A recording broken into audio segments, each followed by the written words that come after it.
Ladies and gentlemen, welcome to the newest edition of Dale Center NASCAR betting here on YouTube. Welcome back. We had a decent weekend at Atlanta Echo Park Speedway.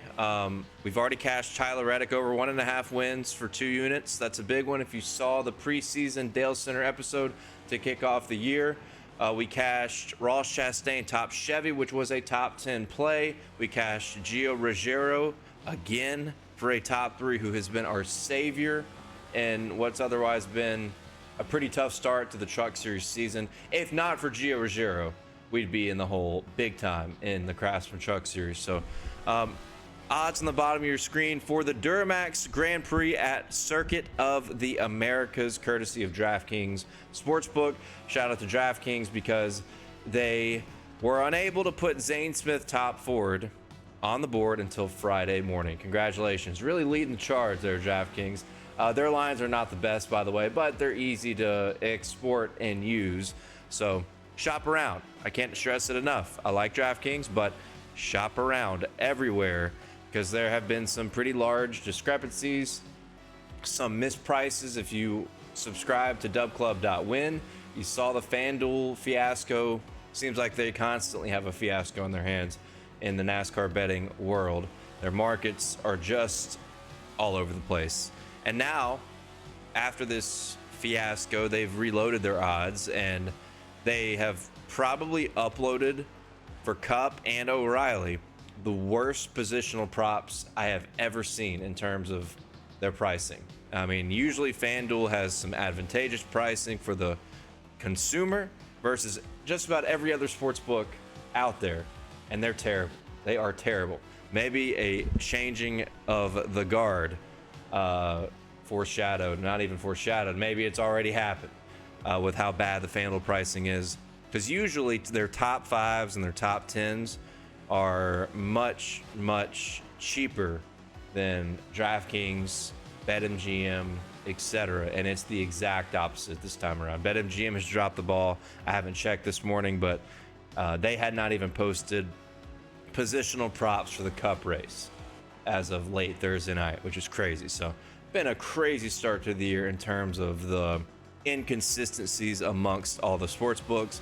We'll be all right though. We'll figure it out. I've already got a lot out there.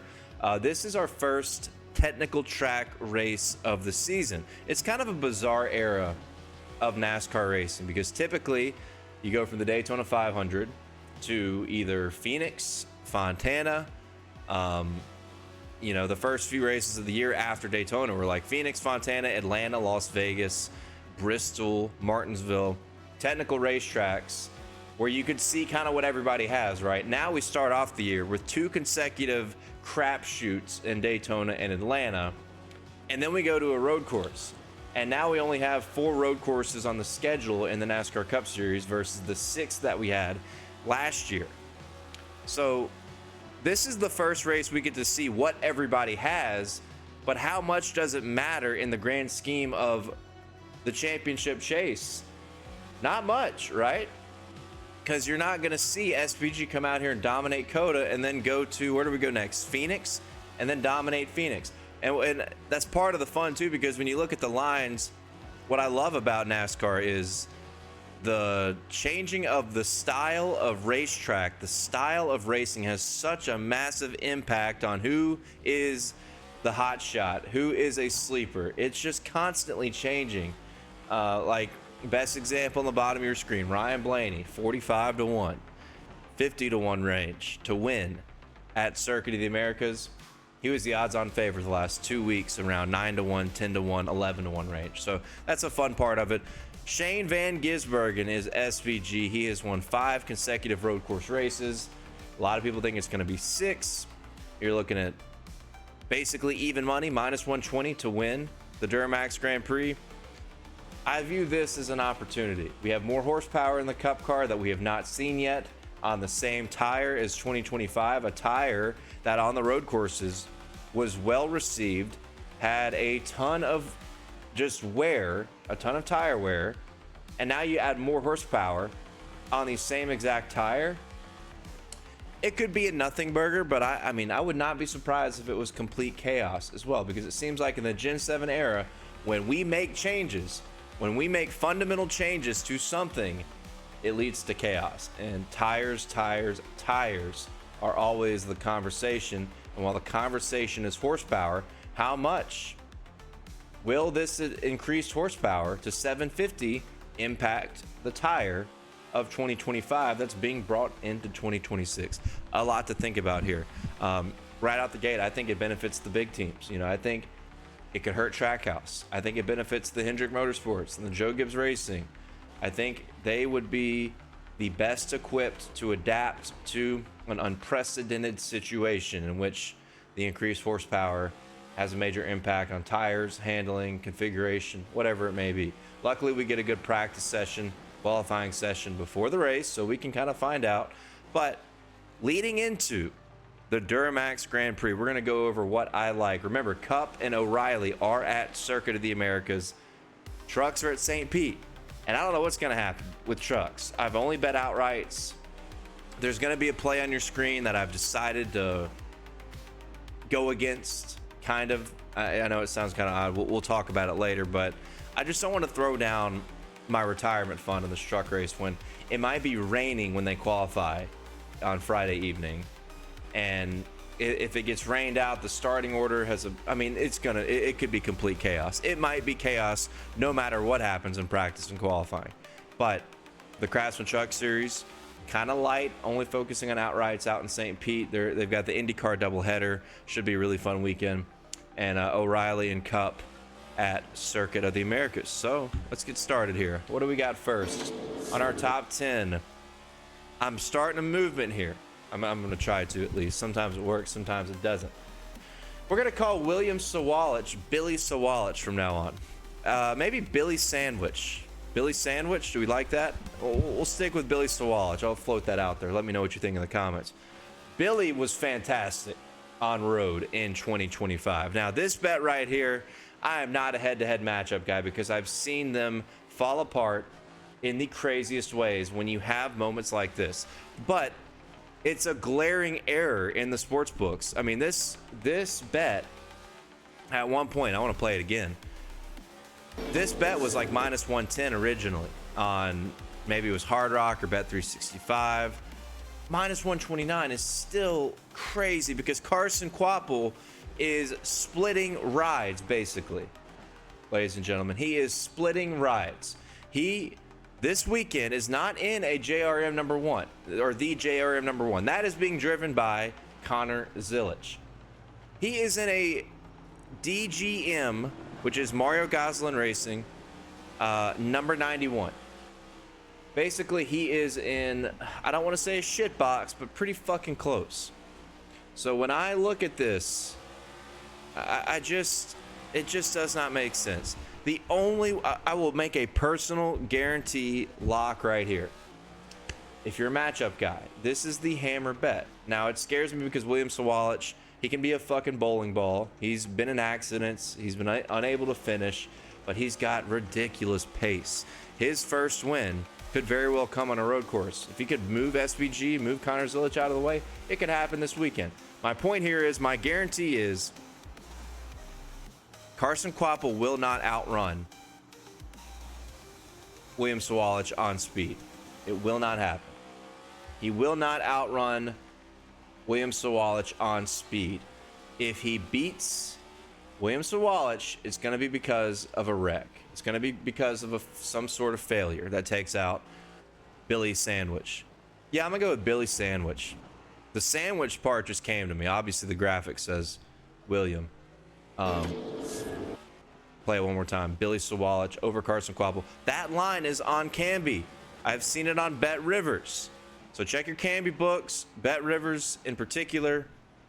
If nothing happens to William Sawalich, like an engine failure, a part failure, or crash, he will win this head-to-head matchup. That's where I'm going to go with this.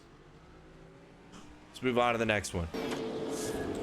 Ooh, Chase Elliott. This is my favorite play of the weekend. I haven't bet it yet, but we got time. Chase Elliott, top 10, plus 110. It's like we've forgotten how good Chase Elliott is on road courses. You go back and watch this race last year. He got dumped by Ross Chastain. Turn one, lap one, broken car all day, ran around 30th the whole day trying to get it fixed, trying to get it right, and they fucking drove through the field like it was nothing in the final, 10-15 laps, finished fourth. Chase Elliott, since his bad year in 2023 when he got hurt, he got suspended. It was a tough year in 2023. Since that, he's progressively gotten better and better in the Gen 7 era at road courses. I mentioned earlier, talk about the horsepower increase. I feel like if there's one guy and one team that this could benefit, it's Hendrick Motorsports and Chase Elliott. You're looking at Top Chevy at 18-1 right now via DraftKings Sportsbook. I got 20-1 earlier in the week on the FanDuel fiasco I referenced earlier. This is not far off. Again, Top Chevy, 18-1, when his outright price is around 20-1. His price to win the race, aka beat 37 other drivers, is 20-1, while his Top Chevy price to beat 17 other drivers is 18. It's almost the same exact price. So play the math game. You take the Top Chevy, you're not paying that much more to beat a substantially less number of race cars on track. Basically, the best way to put this is you take the Top Chevy at 18-1 instead of taking the outright to win the race at 20-1. You're now protected from the fast Toyotas. You're protected from the Christopher Bells, the Chase Briscoes, the Tyler Reddicks, the guys that could come out here and win this race if something happens to SVG. So now you take the Top Chevy price for Chase Elliott. You are protected from Toyotas winning this race. And if something happens to SVG, I posted these earlier on dubclub.win earlier in the week when FanDuel had FanDuel's fiasco essentially was they had all the Top Chevy pricing the exact same as their outright pricing. So I went ahead and just bet all the Hendrick guys, and I bet Kyle Busch. So I got Kyle Busch 35-1 Top Chevy, Bowman 30-1 Top Chevy, Larson 18-1 Top Chevy, Elliott 20-1 Top Chevy, and William Byron 12-1 Top Chevy. And most of these other books that have the manufacturers listed, they have the same, maybe not the same, but close enough on several of these Hendrick drivers that you might as well just take the Top Chevy. And if something happens to SVG, and if Christopher Bell goes out and wins another one of these races, you are protected.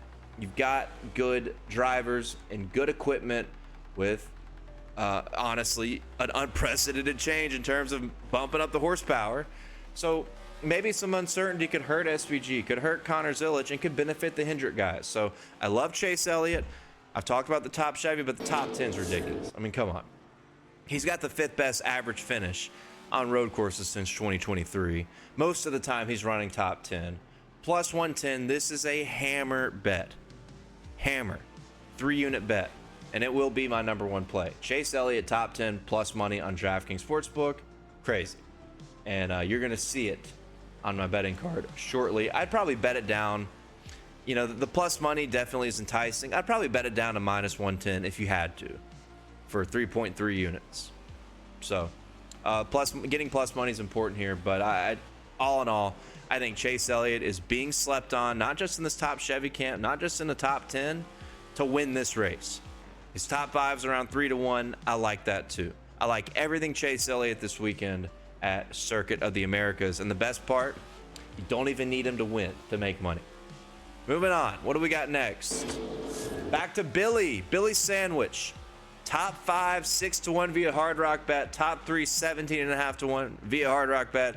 And outright 70-1 via DraftKings Sportsbook. I'm going to take a shot at all these. Again, his pace at the road courses has been fantastic. He ran second at Portland. He turned into a bowling ball. Honestly, here's my take here. If you want to cash his 70-1, if you want to cash his 17.5-1 on a late race restart, Billy Sandwich, become a bowling ball. Take out Zilic, take out SVG. We've seen shit like this happen before. I'm not just like praying here. It fucking happens. The end of these road course races is so chaotic. We've seen it with Austin Hill and Shane Van Gisbergen as of last year. So, and SVG and Connor Zilic had a fantastic battle at Sonoma. We've seen other types of chaos at the Roval, which will not be back. Watkins Glen last year especially. So The end of these races are typically very chaotic. All it takes is one restart, and if Billy Sandwich is running around the top 5, which I think the top 5 is the best bet out of everything Billy Sandwich related, because he has top 5 pace. And now he's gotten his rookie year out of the way where he made a bunch of mistakes. His pace was so good. There's just no way. I think he's going to qualify well, and these lines will not be available after practice and qualifying. Get them while you can. Billy Sandwich is going to be a factor in the Toyota camp. He's going to be a factor for a podium and a top 5 on Saturday afternoon. Next up, this is the bet I referenced. I'm not betting that top 5. Not happening. I changed my mind. With rain in the area, if qualifying gets canceled, Honeycutt's going to start deep in the field. Rain in the area anyway, he may not qualify super well. So I've already taken the outright. I took 11-1, maybe it was 12-1. I'll have to double check. 10-1's fine, because my strategy for this St. Pete race, a lot of focus on it. Dario Franchitti, Adam Andretti, you got James Hinchcliffe, you got all these older, Colin Brown, a guy that used to race in trucks, a former winner in the truck series way back when. He's in there for Ram. All the focus on these road ringers, and I've seen this time and time again, and I know it's a new course. I know some of those guys I just mentioned have more experience on these road courses, street courses. I want truck regulars. I want fast, talented drivers in fast trucks. Caden Honeycutt, Lane Riggs, and I tell you what, a guy that benefits that you should bet right now. Again, I don't want to bet his top 5 because he'll find a way to fuck it up on a restart and get wrecked, wreck himself, blow a corner. Connor Mozak. If you can get 14-1 on Connor Mozak, I don't have him in my top 10, but Connor Mozak has the pace. He's in a Spire number 7 truck, the Spire number 7 truck that won last week. Why does that matter? If qualifying gets rained out, he's on the pole. Track position is going to be important. Non-competitive pit stops in this truck race. What does that mean? That means you cannot lose a position on pit road unless you have some kind of penalty. So when you have a stage break, guys are going to pit. You cannot advance a position. I hate it. It's the death of stock car racing. But every truck race that is separate from Cup and O'Reilly in terms of location, they do this. Non-competitive pit stops, you cannot advance your position. When you pit, it's very difficult to have a mistake happen because they give you like 5 minutes. I think it's 3 minutes to make a pit stop. Change 4 tires, slow as shit. Get back out there, make adjustments. The only time you can pass is if it happens on track, or unless you pit and someone stays out. That would count, but I don't know. We'll see how the race flow happens there. My point is, all he's got to do is drive the truck. He can't be screwed over by pit road. Just drive the truck. Don't make mistakes. He's likely to have track position. He has valuable street experience. I know I talk about Caden Honeycutt. I'll put him on the screen again. Talk about Lane Riggs later. I want fast guys and fast trucks because I feel like they're being slept on because all the focus is on Dario and the road ringers, old guys. I want fast guys and fast trucks. I like Caden Honeycutt outright. Based on the conditions that might be happening in St. Pete later this afternoon, later this evening, I really like Connor Mozak. You see Caden Honeycutt on the screen? Take his outright, sure. Connor Mozak, big play, 14-1. I hate it. I missed 19-1 on FanDuel the other day. I got to the casino, it was 14-1. That's fine. I'd bet it down to 12-1. That is available. Take it ASAP. Moving on. Todd Gilliland. Now we're back to Cup here. Todd Gilliland has been a pretty solid road course racer. He's finishing in the top 10 in these road course races 21% of the time. That implied price is way, way, way, way above what you're looking at 9-1. Right there. 9-1, top 10, still in DraftKings Sportsbook. I bet 13-1. They could go out here and lay an egg. They laid a bunch of eggs last year. It is an underdog play, but Front Row put 2 cars in the top 10 here at COTA in 2025. One of them was Todd Gilliland. Again, 21% of the time he finishes in the top 10 in the Gen 7 era on road course races. Typically once or twice a year it happens, and if he's not top 10, a lot of times he's running between 11th and 17th. He's in the conversation. You put 9-1 in front of my face, I'm going to take it. 28-1 top Ford, worth a shot. The Ford camp, wide open. There is not a clear guy at Circuit of the Americas. I know you're going to say Chris Buescher. He's basically plus 150 top Ford. COTA has not been his best road course. Out of all the road courses on the schedule, he's a former winner at Watkins Glen. He's fantastic at Sonoma. COTA's not his best. We'll take a shot. We'll take a stab. We'll take a shot at a few of these guys for top Ford that are underdogs. Next up, sticking with the front row guys. Give me Zane Smith. Look, we'll just chalk it up to I'm a believer in his talent. Something's going to click for Zane Smith this year, and he might make the chase. He's got a great start to the season. 2 drafting tracks have no impact at a track like Circuit of the Americas, but he's won at this track twice in the Craftsman Truck Series. I'm just a believer in his talent. I'm a believer he's going to figure it out. Again, FRM put 2 cars in the top 10 here last year. Zane was not one of them. It was Noah Gragson and it was Todd Gilliland. I think Zane is a big candidate to break into the top 10 this year. I think he's going to be a top 20 guy at almost every road course race in 2026. I think throughout the year, he's going to be a top 20 guy at all types of racetracks. So I love Zane Smith. I think he's getting better. He's starting to figure it out. He's maximizing middle tier equipment. Watch out for Zane Smith. Sneaky play. The 30-1 top Ford is on Hard Rock Bet. The top 10, 9.5-1 is on DraftKings. Another guy, I got 13-1 earlier in the week. I posted it on Dub Club for the Dale Club members. So I'm big on front row. Let's go back to O'Reilly now. Taylor Gray. This is a guy that's going to be slept on big time. We're focused on Billy Sandwich, focused on Connor Zilich and SVG. I think Taylor Gray, underrated road course guy. Had great pace at most of the road courses in 2025, has been successful here, almost ran down Corey Heim to win a couple years back in his final truck start, has had a runner-up in the O'Reilly series on a road course. That was at Mexico City. But he's good at COTA. He's in great equipment. We're focusing on Billy Sandwich. Taylor Gray finally broke through, got that win late in 2025. Wasn't on a road course, but his road course resume is enough to warrant basically 4-1 for a top 5. I like that bet. I think you should take it. I'm going to take it. And then the top 3, 11-1. I think Taylor Gray is a sneaky play. I think he's going to run right around the top 5 all day on Saturday. Who we got next? Ooh, Austin Hill, another top 5 guy. Sticking with the O'Reilly series. Austin Hill, so good at these road courses, man. He's always so slept on. I know when you look at the board, he's 3rd or 4th listed, 30-1 outright, right? But he's one of the few O'Reilly regulars that's been able to run with Shane Van Gisbergen. And we saw it last year at COTA. We've seen it at other tracks. You know, we've seen him run consistently top 5 at these road course races. The O'Reilly series did not get deeper this year. Remember, it did not get deeper. Austin Hill is going to be a factor. He's going to run around the top 5, plus 275 for a top 5 via Hard Rock Bet. Top 3, 7-1. I will say one strategy, because Connor Zilich and Shane Van Gisbergen are in this O'Reilly series race, you could treat the top 3 like your normal outright.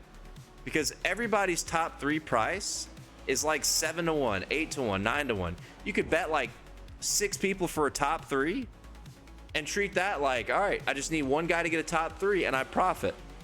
And Austin Hill should go in that category. So ideally, Connor Zilich and Shane Van Gisbergen run 1-2, right? Who will run 3rd? Brent Cruz, Billy Sandwich, Austin Hill, Sam Mayer. Now Brent Cruz, he's very hyped up going into this race. Someone in the Discord said it's a lock to bet his top 5 at plus 220, something like that. I'm going to pump the brakes. I don't think he's going to hop in and just be a stud out the gate. The O'Reilly Grand National Series is a different animal versus trucks, Trans Am. I think Brent Cruz is going to be a star, and he's likely going to win his first race on a road course. I think he's got that kind of ability and pace. We saw it in trucks. He should have won at the Roval last year. I don't think it's going to happen overnight, though. He's not started a race in this series yet. I'm going to wait. Mistakes happen. It's very rare for anybody, especially someone his age. He's so young, to jump in an O'Reilly car and run up front, lead laps, run top 5. Mistakes are going to happen. I'm going to wait on Brent Cruz. I know he's going to be a popular bet, and I'm going to focus on his teammates. Now, back to Cup. Ryan Prix, man, he was such a moneymaker for me last year, and he kicked us off with the Clash, 30-1 outright. That race was crazy. What is slept on with Ryan Prix is how much he has improved his racecraft at road courses. Top 15 machine at road courses. And as I put here on your screen, they spent a lot of time chasing stage points. I think they had a couple stage wins at road courses last year. So they still ran top 15 while chasing stage points. You know how difficult that is to... That means you had to pass so many cars. If you chase a stage win, you're just killing your shot at a race win. And maybe they felt like they didn't have the race pace to win and compete with SVG and Christopher Bell, but they carved through the field time and time again. Mexico City, I think back, they had a penalty late in that race, drove back up into the top 15. You see that you've seen the top 10s. Most recently, P6 of the Charlotte Roval. He got better and better and better. 4-1 top 10 on DraftKings Sportsbook. I already took the top forward, 8-1. Ford Camp is wide open.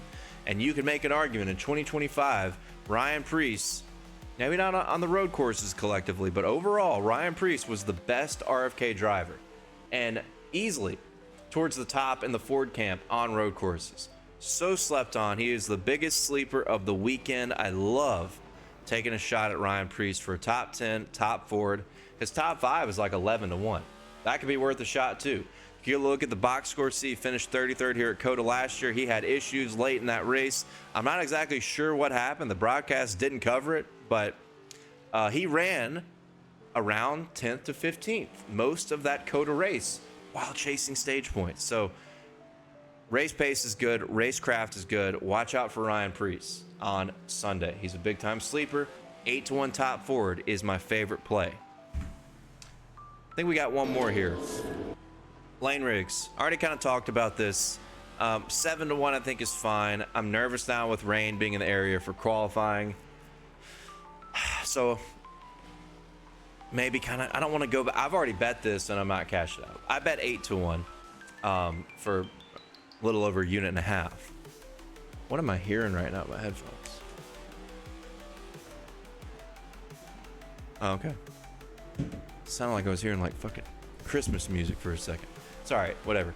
Anyway, I like Lane Riggs for an outright play, nothing else. I think out of all the outrights that I have bet for trucks already, Ankrum, Mozak, Riggs, Honeycutt, Eckes, the riskiest is Lane Riggs. But I like the price because he's in a fast truck. I think he's going to, if there's no rain in the area, I think he's going to qualify up front. And I think he's got a real shot to lead almost every lap and win this race. Some people think I'm going to be fucking crazy for that because he wrecked in the Roval on like lap 2 last year, but it's time for him or Caden Honeycutt to be the guy. They are in 2 of the best trucks. Honeycutt hasn't won yet. Riggs has won. He knows what it takes to win. He's improved his racecraft. I like him for an outright play at 7-1, nothing else. So again, I'm getting a little cold feet type of feeling because of what is going to potentially happen with rain in the area, but that's kind of what I'm thinking. So definitely taking off the Honeycutt top 5 you're going to see here in a second. I just like betting. I want to keep it simple in St. Pete. Keep it simple, stupid. In St. Pete, talented drivers and fast trucks. So that's kind of what that's kind of my strategy, but we'll go to the Dale Center top plays just to give you a recap here. Coming up on your boards, we're looking at Chase Elliott. The number 1 play is Chase Elliott for a top 10, top Chevy at 18-1, 3.9 total units between those 2 bets. I put 1.7 on Lane Riggs. I forgot to show you my unit count on Caden Honeycutt outright. I think I put a unit. And then Todd Gilliland, combined between his top 10 and his top Ford, I think I put 1.3. So everything else, be sure to check out dubclub.win. The Dale Club has had a decent start to the season. Not as good as last year, as we finished 127 units in the green. Road courses were kind of hot and cold for me in 2025. As you see Chase Elliott hit the screen one more time. That's the best play. A Chase Elliott top 10. I like the top Chevys between him, his Hendrick teammates, Kyle Busch. If anything happens to SPG, you're in a real good spot. So, but the road courses were kind of hot and cold for me last year. COTA has been good for me. I've hit 3 consecutive outrights here from 2023 to 2025. Byron, Bell, Reddick.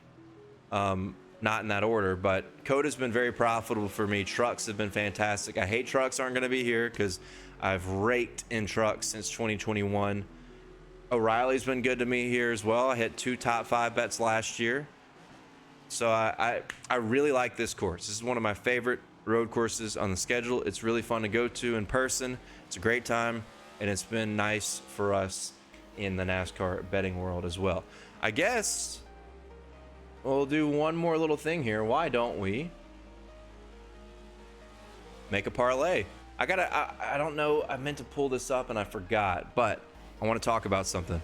You see again our results on dubclub.win in 2025. We're pulling up DraftKings Sportsbook. I want to make a little parlay. What I wanted to pull up and I forgot to. So, if you go back to our episode last week, the end of the episode, I recommended a degenerate round robin parlay. Somebody in the Discord tailed it and turned 4 units into like 23 units, which is awesome. And I didn't even, so I give these parlays out, and I'll tell you again, typically don't bet these, but I want to give everybody options because there are plenty of degenerates out there. There are plenty of people who like parlays. I'm always against, maybe not always against parlays, but I'm not a big parlay guy because I don't think they are the method to win long term. And my issue with sports betting culture is the promotion of parlays, right? Like everybody's promoting a parlay. And it's not the way to win long term. My guy Jay Don, if you see this again, congratulations. I gave a crazy round robin that was Honeycutt top 5, Geo top 5, Ben Rhodes top 5, Austin Hill winner, Creed top 3, Sanchez top 5, host of our top 5, Jones top 5, Logano top 5. Host of our top 5, Sanchez top 5, Creed top 3, Rhodes top 5, and Geo top 5 hit. So you did a 7-8 leg round robin and 5 of those hit. That's big money. And all those were at least plus 235 or better in terms of value. So Jay Don, congratulations. But to put a bow on that, I think parlay culture is kind of deadly. You know, I think it's a kryptonite in sports betting.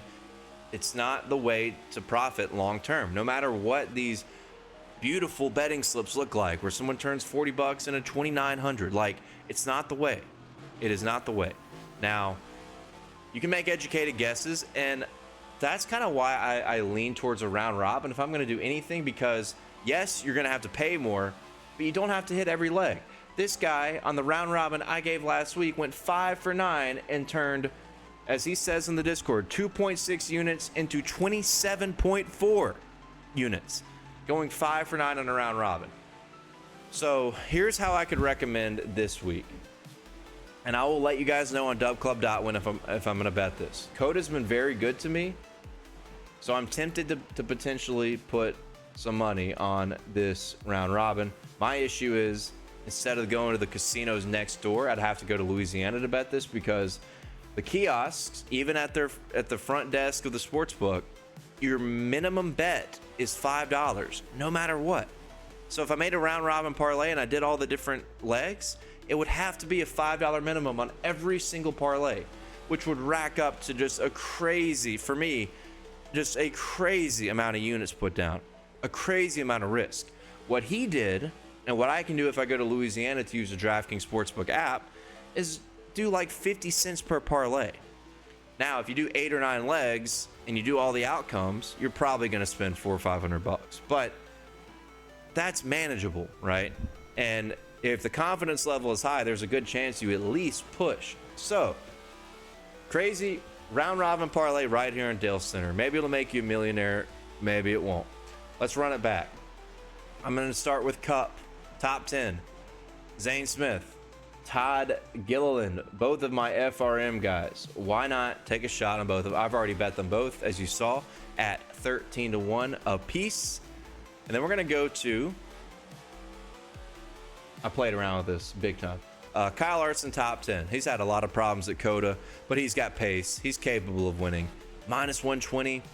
He's kind of due to get a good run here. So we'll throw Kyle Larson, top 10 in there. We'll throw Chase Briscoe, top 10 in there. I think both those guys are going to be top 10 guys on speed on Sunday afternoon. I love Chase Elliott, so instead of doing the top 10, we'll do a top 5 plus 285. Throw that in there. You might want to put the top 10 in there just to be safe. But I'm going to go top 5 because I think Chase Elliott will for sure be a top 5 guy on Sunday afternoon. And then back to top 10. Ryan Prix still sitting there at 4-1. I have not bet this yet. I'm sure when I bet it and when I post it, it will move. So that's what I'm thinking for Cup. Now let's go to O'Reilly. Top 5. Austin Hill. Talked about him already. 2-1. He's plus 275 on Hard Rock, but for the sake of the parlay, we'll go 2-1. We will go Taylor Gray. Plus 350. That's a fine price right there. Plus 375. Best available that I've seen via Hard Rock Bet. And how many legs is that? That is 8 legs. What am I missing here? Oh, of course.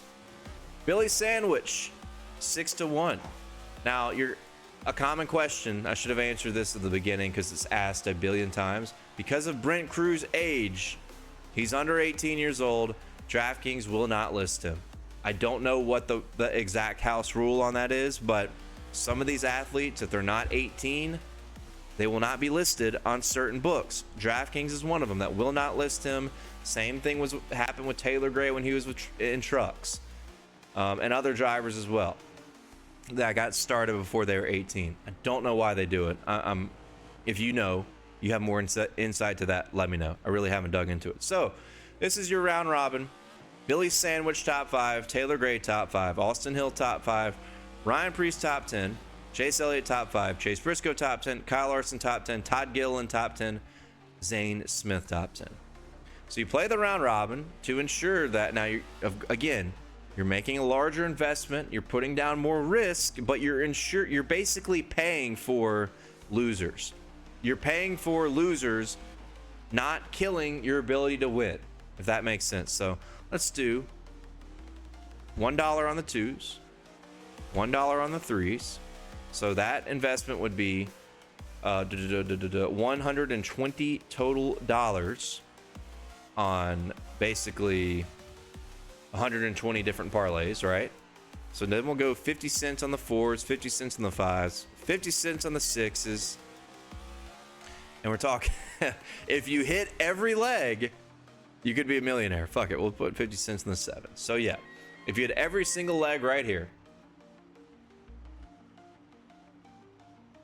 on 2s through 7s, you hit all 9 of these, you will win over $1 million, like 1.4, 1.5 million-ish. Now, we're not going to hit every single one of these, but like my guy Jay Don showed in the Discord last week, if you hit 4 of these, you're probably not going to lose. If you hit 5 of these, profit. Certainly, for sure, you will profit if you hit 5. If you layered it this way. If you hit 6s, now we're like, whoa, whoa, whoa, whoa. A little nervous here, tuck on the shirt because it could be a big payout.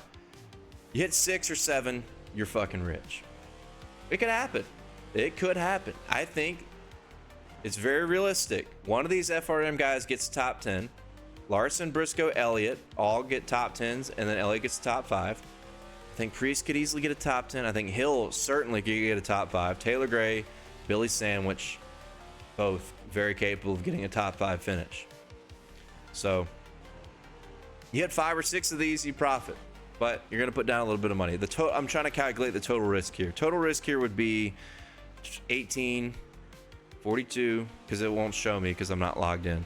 So that's 60, 123, 186, 290, No, I'm sorry. 272.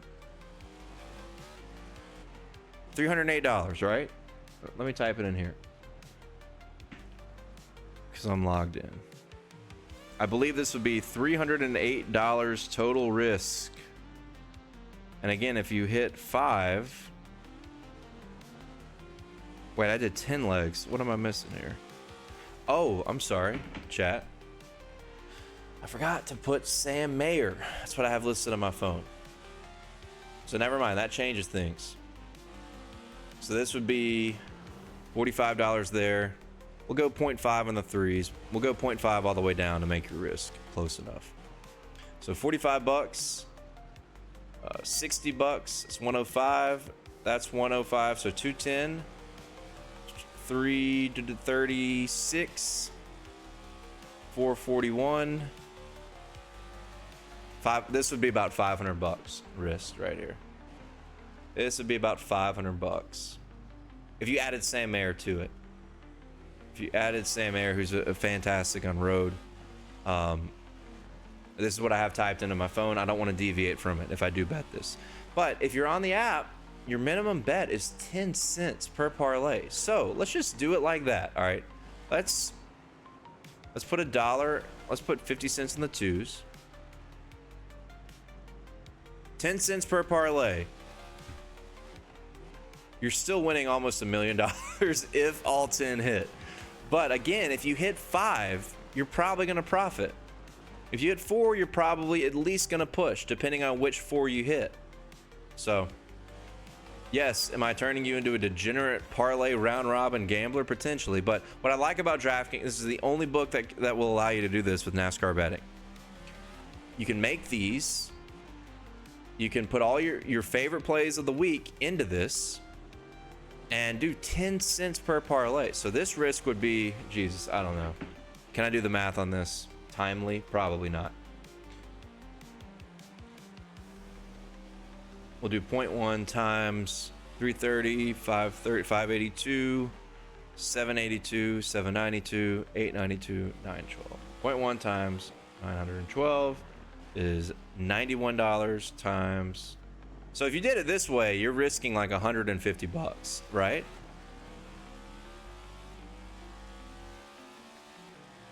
Oh, let me log in because it'll give me a risk amount.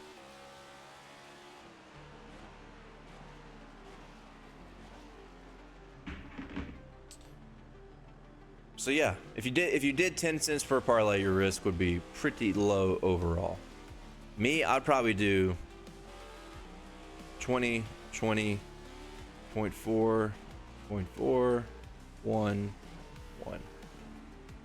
That's probably how I would layer it if I were to bet this. And I'll let you know if I'm going to bet it, because it will be, you know, if I track this, it's going to be 5 to 6 units, 6 to 7 units potentially. So there you have it. Add Sam Mayer in there to everyone we talked about. Again, I think if you had 5 of these, you profit. All right, let's do a manufacturer parlay, huh?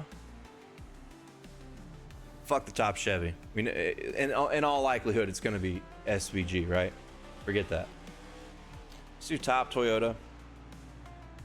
Go SVG. You know, I like Ryan Prix. I think Ryan Blaney's a little sneaky. You know, I like both the Ryans. SVG, Ryan Blaney.